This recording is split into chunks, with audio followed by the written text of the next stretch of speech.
مصطفیٰ کے لیے، اس کے لیے آپ کام کریں، جیسا کہ موجودہ دور میں تحریک لبیک والے کئیوں کو سمجھ نہیں آتی بھائی جان، ان کو سمجھ اسی لیے نہیں آتی نا، ان کو پتہ ہے جس طرح یہ لوگ آ گئے نہ شراب چلے گی نہ بدماشیاں چلیں گی، وہاں پر نہ حریم شاہ ہوگی، کیونیاں رنڈیاں منڈیاں تو بھاڑ کے سائیاں تون دینا ہے، وہ کہتے ہیں کہ یہ چیزیں بند نہیں ہونی چاہیے، یہی وجہ ہے نظام مصطفیٰ کو نہیں آنے دیتے۔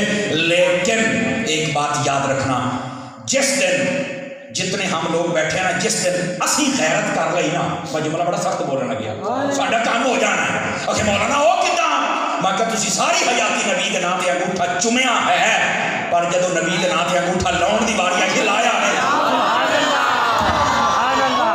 بس مک دی گل ہے، جس دن ہمیں غیرت کر لی ساڈا کام ہو جانا ہے۔ گرامی قدر حضرات، اللہ تعالی ہمیں سمجھنے کی توفیق عطا فرما دے۔ زندگی میں ہم نے تو اس وقت پہلی مرتبہ ووٹ دیا تھا، اور دیا کون کے دیتا ہے سائیں؟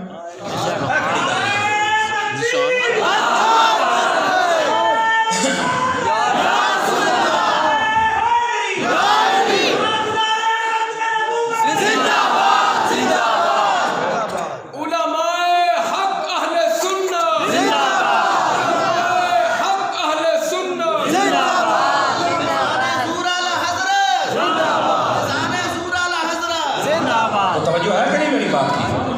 بہرحال جس دن ہم سب نے سمجھداری اختیار کر لی نا، اس دن کام ہو جائے گا۔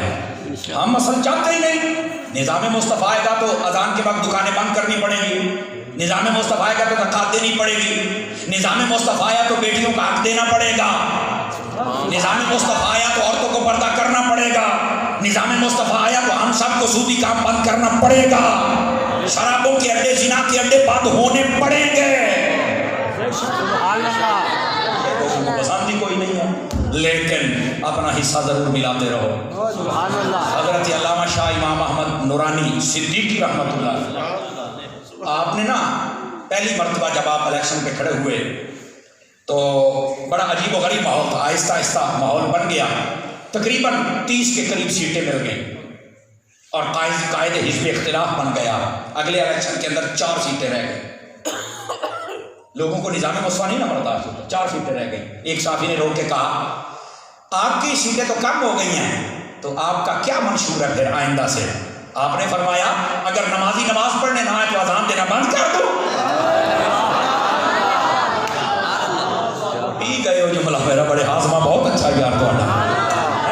فرمایا اگر نمازی نماز پڑھنے نہ آئے تو میں اذان دینا بند کر دوں۔ اس نے کہا نہیں، تو فرمایا کیا کروں؟ نے کہا اذان تو دینی چاہیے کیونکہ ٹائم ہے، کیونکہ مال کا حکم ہے۔ فرمایا جتنی دیر نورانی جیتا مال کا حکم دیتا رہے گا، چاہے نہ آئے تو مال کا حکم دیتے رہو۔ سمجھ آ رہی ہے نا، مال کا حکم دیتے رہیں۔ گرامی قدر حضرات، لیکن بسا اوقات لوگ یہ کہتے ہیں کہ کاش اتحاد ہو جائے، اچھی بات ہے، میں بھی اسی بات کا داعی ہوں، لیکن اگر ماں باپ لڑ پڑے نا تو ہمیں کوئی اجازت نہیں ہے کہ ہم ایک دوسرے کو گالیاں دیں۔ حلالی بچہ ہوگا جو چوٹ کر کے بیٹھا ہے، وہ بڑوں کے معاملات ہیں، بڑے خود ہی سنبھال لیں گے، آج باقی پھر دن نا یہ بھی سارے کٹھے کوئی نہیں، بے شک اوے بول لاؤ یار جتنے پھر میں دعوے نہ کہنا یہ سارے ہیں جو لگاما بکریاں ہیں، پر وہ اپنے مقاصد کے لیے اکٹھے ہو جاتے ہیں۔ یار بے شک وکھرے وکھرے رہو، اور یا رسول اللہ تے اکٹھے ہو جاؤ نا، اس معاملے پر اکٹھے ہو جاؤ۔ اللہ تعالی ہم سب کو سمجھ کی توفیق نصیب فرما دے، اور قبل اس کے کہ میری وجہ سے اہل سنت کا نقصان ہو، اللہ مجھے موت عطا فرما، میری وجہ سے اہل سنت کا نقصان نہ ہو، یہ دعا کیا کریں۔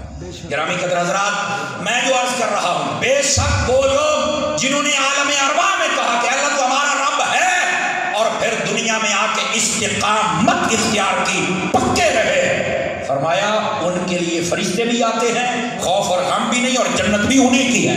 سبحان اللہ، آواز پھر کمزور ہو گئی آپ حضرات، ساتھ میں گفتگو کے بہت سارے فرائض واجبات سنت مستحبات ہوتی ہیں نا جو مجھے مکمل کرنا پڑتی ہیں، تو وہ میں کر بھی رہا ہوں۔ اب آئیے ذرا دوسری بات بھی توجہ طلب ہے، اللہ آپ کو خوش رکھے، دوسری بات بھی سماعت فرمائیں۔ بے شک وہ لوگ جنہوں نے کہا اے اللہ تو ہمارا رب ہے، اب یہاں پر نا مفسرین نے ایک سوال اٹھایا، اس آیت میں تو یہ سمجھ آتی ہے کوئی بندہ یہی کہہ دے کہ اے اللہ تو ہمارا رب ہے، باقی بے شک کچھ نہ کہے، تو وہ جنت میں جائے گا، کیونکہ یہاں رب اللہ، یہاں پر نبی پاک کی تو بات ہی نہیں، جنت کی تو بات ہی نہیں ہے، یا فرشتوں کی تو بات ہی نہیں، پہلے نبیوں کی بات ہی نہیں، پہلے رسولوں کی بات ہی نہیں، کتابوں کی بات ہی نہیں، حشر نشر کی بات ہی نہیں۔ سبحان اللہ۔ تو یہاں رب اللہ، اگر کوئی بتا کہہ دے کہ میں اللہ نے ماننا، اللہ نے فرمایا جڑا مینوں مننے پکا ہو جائے جنت جائے گا، کہ میں اللہ نے ماننا بس باقی کسی نہیں مانتا، اور نہیں خوش تو توحیدی سبحان اللہ۔ اللہ نے ماننے کا مطلب کیا ہے؟ جب کوئی رب اللہ کہے اس کا مطلب یہ ہوتا ہے کہ اللہ تعالیٰ نے جو اپنے نبی کے ذریعے پیغام دیے ہیں ان سب پر بھی ایمان رکھے، پھر یہ سمجھا جائے گا کہ یہ رب کو ماننے والا ہے۔ اگر وہ ان باتوں کو نہ مانے تو وہ رب کو ماننے والا نہیں ہے۔ اب رب اللہ کا مطلب کیا ہے؟ اللہ کو مانے کیسے؟ کہ وہ ازلی ہے، وہ ابدی ہے، وہ مستقل بالذات ہے، وہ حقیقی ہے۔ سبحان اللہ۔ کہ اللہ کے بارے میں عقیدہ رکھے، علم الکلام کا عقیدہ ہے، یہ 7ویں سال میں پڑھایا جاتا ہے۔ اگلی بات، نہ کوئی اس کا شریک ہے ذات میں، نہ صفات میں، نہ افعال میں۔ سبحان اللہ۔ وہ کرم کر کے کسی کو کچھ نہ کچھ اختیار دے دے تو یہ اس کی مہربانی ہے، اور ہمارے اہل سنت میں یہ ہے بھی صحیح، وہ علم غیب بھی دیتا ہے، وہ اختیار بھی دیتا ہے، وہ کسی کو یہ طاقت بھی دے سکتا ہے کہ تو اس کو مار ڈال کے زندہ کر، جیسے حضرت عیسیٰ۔ سبحان اللہ۔ جس پر مہربانی کرے جو دے دے۔ حقیقت میں ہر چیز کا خالق و مالک میرا اللہ ہے۔ بے شک بے شک۔ اب بات سمجھ آئیے آپ کو؟ اور اس کے بعد نبی پاک صلی اللہ علیہ وسلم کو اللہ کا نبی بھی مانے، اللہ کا آخری نبی بھی مانے، تاجدار ختم نبوت بھی مانے، اور یہ عقیدہ بھی رکھے کہ ہمارے نبی کے بعد قیامت آ سکتی ہے پر کوئی نیا نبی آ سکتا۔ یہ ختم نبوت کا موضوع بھی ساتھ میں آ گیا۔ اور اس کے بعد پہلے نبیوں پر ایمان رکھے، پہلے کتابوں پر ایمان رکھے، فرشتوں پر ایمان رکھے، قبر و حشر پر ایمان رکھے، جنت پر ایمان رکھے، دوزخ پر ایمان رکھے، قیامت پر ایمان رکھے۔ اگر وہ رکھے گا تب رب اللہ پورا ہوگا، سبحان اللہ۔ نہیں پورا ہوگا۔ اب بات سمجھ آئیے کوئی نہیں ہے؟ یہ ایک اشکال تھا، سوال تھا، میں نے کہا یہ بھی حل کر لیں۔ کہ کہتے ہیں نا لو جی لکھے آئیے کہ اللہ نو منو باقی تک کسی کا ذکر ہی نہیں۔ میں کہا پتر ہے اللہ کے بارے میں دسیا کہنے اگر نبی پاک نے تو کہا کڈا بے حیا ہے جنہاں تینوں اللہ کے بارے دسیا انہوں چھڈی بیٹھا ہے۔ سبحان اللہ۔ سبحان اللہ۔ اللہ اکبر۔ گرامی قدر حضرات، قالوا ربنا اللہ، بے شک بولو جن کا اے اللہ تو ہمارا رب۔ اور پھر اگلی بات بھی آپ کو عرض کر دوں، کئی ایسی نیک محفلوں میں بیٹھ کے چوک بیٹھتے ہیں، وہ کہیں نہیں ہوتا تھوڑا جہا علم کا فلانٹ آیا ہوگا، وہ سکول پڑھ جاتے ہیں نا بہت علماء نعت خوان، یہ تو بڑے خوش ہوتے ہیں نا، سبحان اللہ، بڑے بولتے رہتے ہیں۔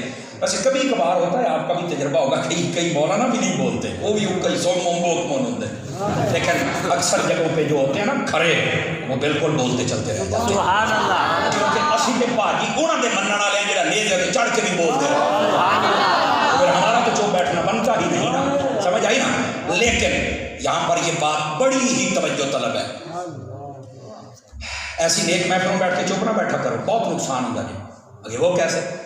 جب سبحان اللہ کہتے ہو یہ فرشتہ لکھتا ہے نا، بے شک بولو سارے لکھوائی جاتے ہیں، چپ بیٹھا تو نہیں لکھوانا، سبحان اللہ۔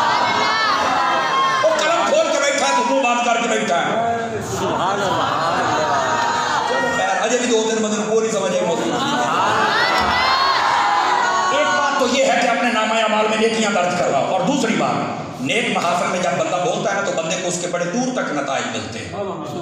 آپ کہیں گے وہ کیسے؟ دیکھیے سورۃ الحج 17واں پارہ، جناب سیدنا ابراہیم علیہ نبینا علیہ السلام نے جب اللہ کا گھر بنا لیا نا، تو بنانے کے بعد اللہ پاک نے فرمایا کہ یہ میرا گھر تو نے اس لیے بنا یہاں لوگ آئیں گے اور اس کا حج اور طواف اور زیارت کریں گے، یا اللہ یہاں کون آئے گا؟ فرمایا وَأَذِّنْ فِي النَّاسِ بِالْحَجِّ يَأْتُوكَ رِجَالًا وَعَلَىٰ كُلِّ ضَامِرٍ يَأْتِينَ مِنْ كُلِّ فَجٍّ عَمِيقٍ، فرمایا کہ اس پہاڑ پر چڑھ جاؤ، آواز لگاؤ، لوگ آئیں گے۔ جناب ابراہیم کہنے لگے یا اللہ میں پہاڑ پہ چڑھ جاؤں، قریب آبادی نہیں ہے، شہر نہیں، دیہات نہیں، سننے والے نہیں، میرے پاس کوئی ایسا آلہ نہیں ہے کہ جو میری آواز بلند کر کے آگے پہنچائے، تو یہ لوگ کیسے سنیں گے، کیسے جواب دیں گے، کیسے آئیں گے؟ اب سننا، فرمایا ابراہیم یہاں کھڑے ہو کر آواز لگانا تیری ذمہ داری ہے، وہ لوگ جو عالم ارواح میں ہیں ان تک، جو اپنی ماں کے پیٹ میں ہیں ان تک، جو اپنے باپ کی سر میں ہیں ان تک، جو ماں کی گود میں ہیں ان تک، جو دنیا میں آ گئے ان تک، یہ تیری آواز پہنچانا یہ ہماری ذمہ داری ہے۔ اور فرمایا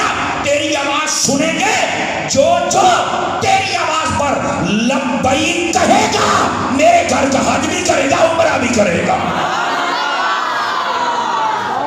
جو نہیں فرمائی آپ حضرات نے, آواز کمزور ہو رہی ہے, ایک مرتبہ بلند آواز سے سبحان اللہ فرما دیجیے.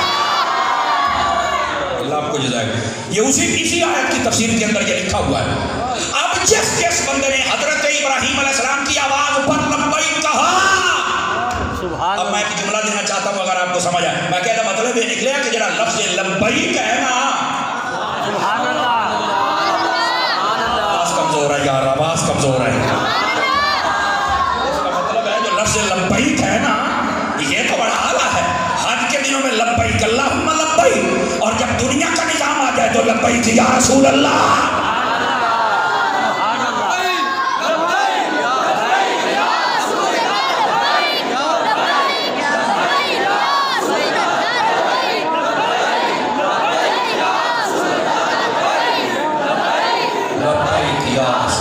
تو بات سمجھ